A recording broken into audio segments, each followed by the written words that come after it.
Good evening and thank you for joining us. The proposed new Thunder Bay Art Gallery may finally have the money it needs to start construction on the waterfront.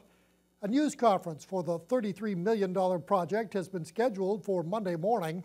That project has seen several funding announcements over the past 2 years, including $5 million from the former Wynne government, $5 million from the City of Thunder Bay, and $11.5 million in last July from the federal government.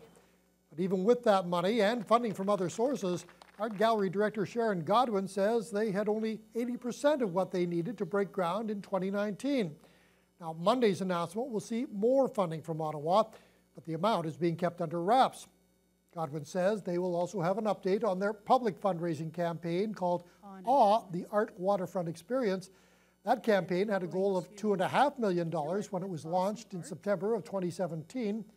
We'll have a full report on that story for you on our Monday News Hour. After 2 evacuations forced staff and students into the cold yesterday, Westgate High School was back to business as usual today. The okay was given last night that the building had been cleared from any potential danger or noxious odors, but Thunder Bay's fire chief was still recommending anyone with unusual health symptoms to seek medical attention. Shane Pasquino has more. It was a much warmer day for staff and students at Westgate as classes were back in session with no threats or evacuations in sight. Thunder Bay fire rescue crews were on scene for most of the day on Wednesday. Chief John Hay says although they put out a health recommendation to staff and students, they don't believe the fumes from the chemical dilution tank will have any negative health impacts. That dilution tank has been there for probably since the school's been there. So it was determined with air quality testing and our monitoring that it was not a hazard. There's apparently an unpleasant smell, but we don't believe there was any harm done to any of the students. We checked with all our resources and checked with chemical experts that told us we were probably no issue with that, and that's why we're able to give the property back to the school board to deal with it. Business Superintendent with Lakehead Public Schools, David Wright, says the whole situation was unfortunate and adds they made sure the school was 100% safe before opening things back up. We had environmental testing done yesterday, soil testing and air quality testing. All tests came back negative. Everything was normal and neutral, and so we were A-OK to open the school this morning. Both Wright and Chief Hay were impressed with how the staff and students handled the not 1 but 2 evacuations. The board also got to test out their new emergency messenger system for the first time since its launch. More than 700 families were notified through text regarding the evacuations.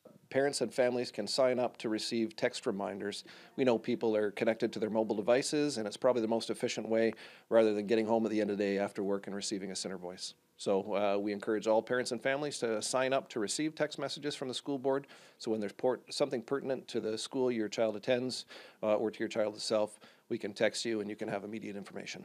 The service is called School Messenger. Parents and guardians can find out more on the Lakehead Board's website. Shane Pasquino, TBT News. The Community Economic Development Commission has outlined its plan for the next 3 years. Members of the community were on hand this morning for the unveiling of a new strategic action plan, which covers a number of areas the city is looking to improve upon. CEO Doug Murray highlighted the changes made in the city over the last 15 years. He and his team at the CEDC have used these numbers to show how the city has changed relative to the rest of the province and the country, and to figure out which past strategies have worked. As far as the future, Murray says growth of the mining sector in this region will help Thunder Bay in its role as a hub, and he wants to continue the work being done to grow Indigenous organizations.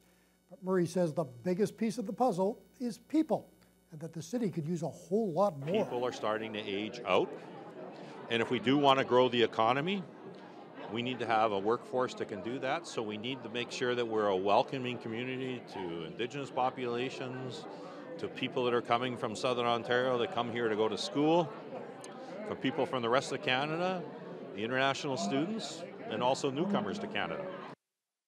A full breakdown of the 2019-2022 Strategic Action Plan is available on the city's website. A Thunder Bay pizza shop is looking to expand into a new business and create some local production jobs in the process. Eat Local Pizza on Red River Road is planning to enter the frozen pizza market. Ben Nesbitt reports. Eat Local Pizza is ready to take the next step in their expansion. After receiving a grant from the Innovation Center, they plan on opening up a frozen pizza factory here in Thunder Bay that is expected to eventually create 8 new full-time positions. Owner Jim Stady says after researching the market, he feels the frozen food sector is worth jumping into. Well, we have a quality product, but the neat thing about pizza and lasagnas, pasta dishes as well, is that they do freeze well and unfreeze at the same time. They're very mobile, and they handle long freezer times. It's going to be local products, but it will be a broad distribution. First starting out within the city, and then cities around Thunder Bay, and then broader Ontario, and then potentially beyond. The expansion process would be broken up into 3 separate phases in which Stady lays out.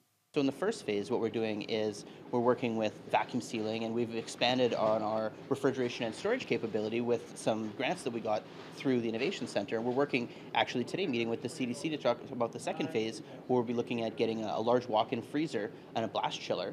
And then on the third phase, we're actually going to look at building out a separate facility for it. The frozen pizzas are expected to be available by the summer, and the new factory could be open by early next year. Ben Nesbitt, TBT News. Following a number of tragic deaths in Toronto and Vancouver involving people getting stuck inside clothing donation bins, the Salvation Army is planning to raise awareness about the dangers at all of their locations across the country.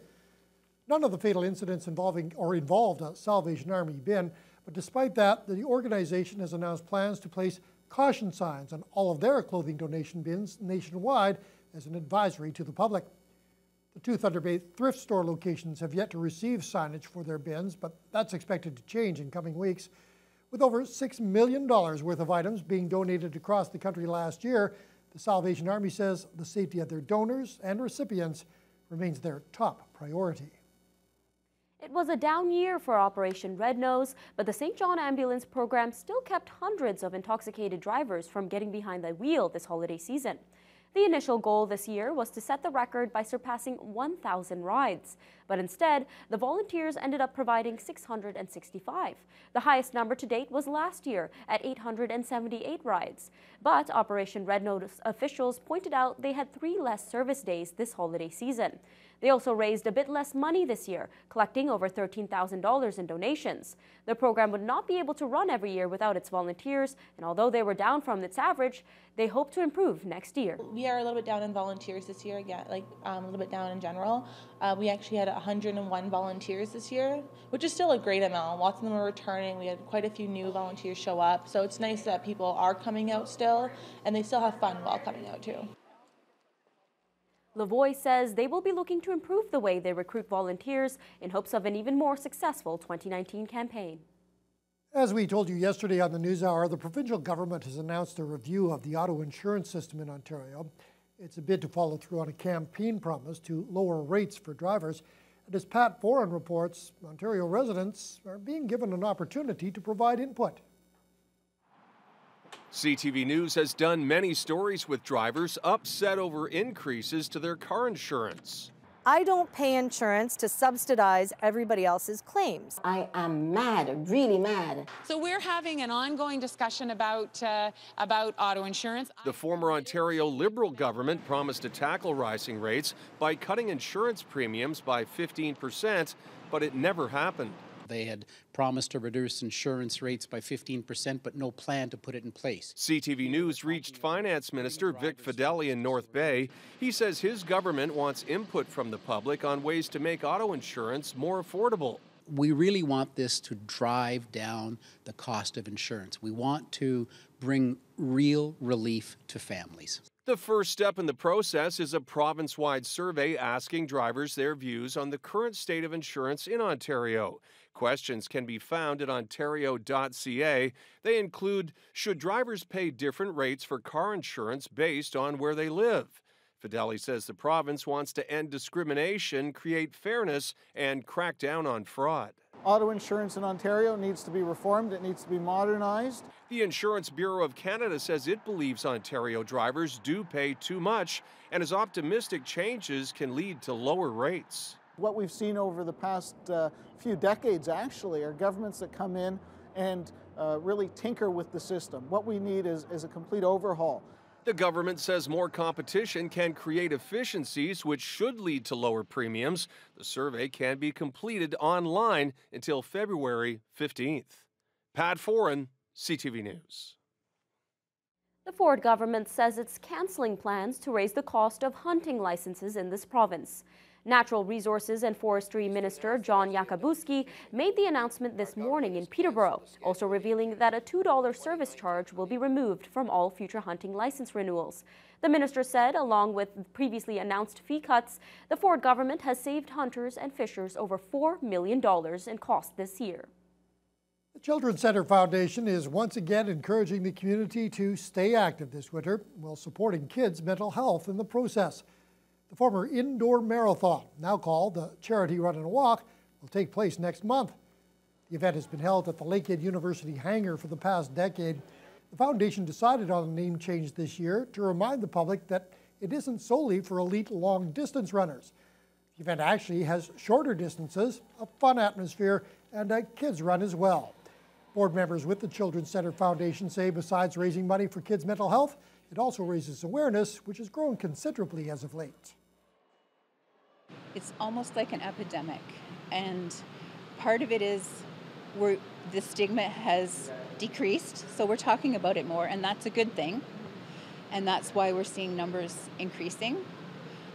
But I think there's also a lot more stress on children. It's something that people see other people or maybe are struggling with themselves, so it also is sort of a personal connection in helping out and raising that awareness and funds. The Charity Run and Walk takes place on Sunday, February 10th, with registration closing on the 7th. The 16th annual Snow-A-Rama for Easter Seals Kids is coming up next month, and today a kickoff event was held to start the fundraising.